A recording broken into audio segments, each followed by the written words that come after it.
6 mayoral candidates squared off in a debate this afternoon at George Brown College about housing. They talked about their plans to boost the city's housing supply and tackle affordability. Here's just a little bit of what they had to say.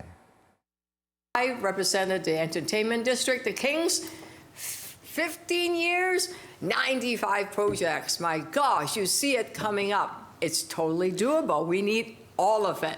Let's get together and build it. But most important, let's build those affordable units because there are 90,000 people, household actually, on the waiting list for rent year to income housing. When it takes 3 years to get through housing approvals, we have the slowest housing approval rate in North America. And that's not a statistic that you want to lead. So when we talk about the supply challenges, there is just a whole apparatus of bureaucracy that slows things down. And I will point 1, 2, 3 candidates on the stage that think the answer to building more housing is building more bureaucracy. That is completely the wrong approach. So what we need to do is streamline the process, get the approvals done faster, get shovels in the ground, and work with our not-for-profit and market providers to build the housing. And when it comes to building on our own properties, I do find it rich that the very people who voted for and consistently supported Housing Now, which is a failure, 6 years on, not a single shovel in the ground, can look at plans like I've put forward and criticize them and say, you can't do that.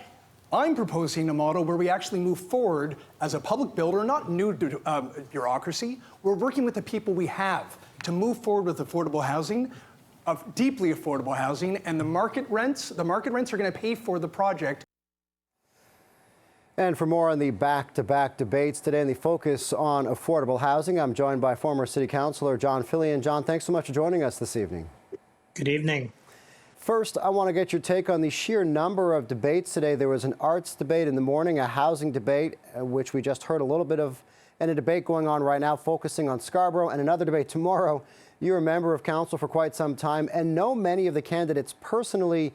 Is it different for them to prepare for back-to-back-to-back debates? What's it been like for them on the campaign trail?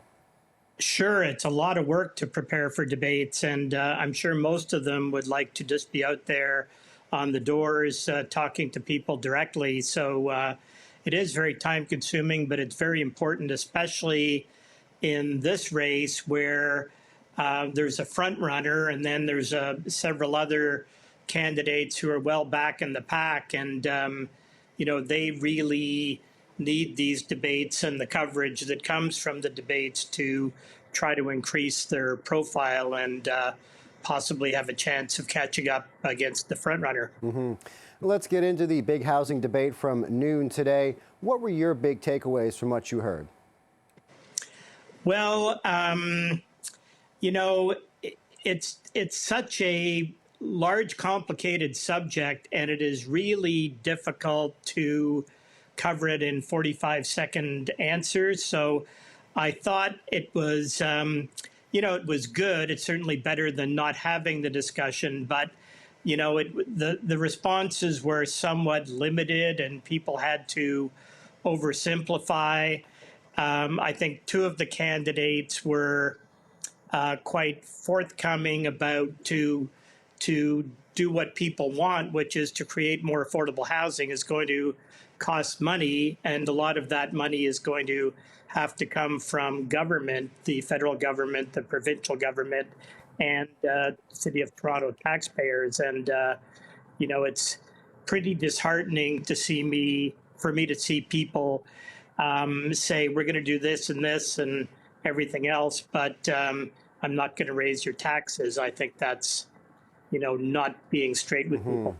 And building on your point right there, we hear a lot about the candidates' plans for housing either today at the debate or on the campaign trail, but not a lot about how they'll pay for it when the City of Toronto itself has a huge hole that they're going to have to find money for anyway.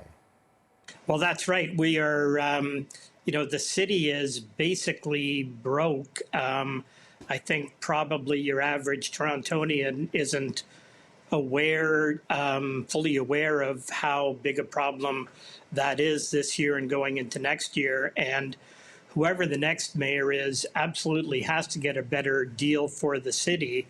But to have any chance of solving our housing crisis, we need the province and the federal government as big partners, and they all need to be talking about that more. And the city will have to be contributing finances as well as land, and that's going to cost money. Of course, talk about the financial situation the city is in. There are many overlapping crises that the next mayor will have to deal with right away.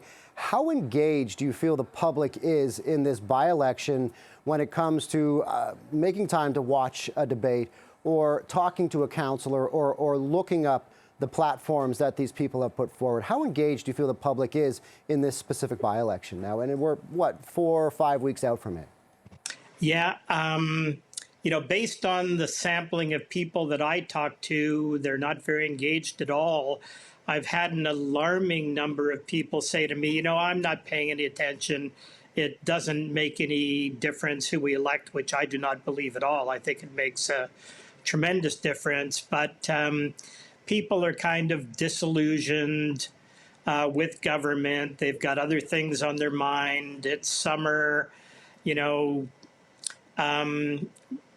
people don't know the candidates, and the issues are so complex that to do research really involves a lot of work and a lot of time. So I think people will turn to debates and will turn to coverage of the debates in the various media to kind of try to form some intelligent opinion on who best reflects their point of view. And at this point, just over a month until Torontonians will get their chance to decide who will be Toronto's next mayor. Former City Councillor John Fillion, thanks so much for your time tonight.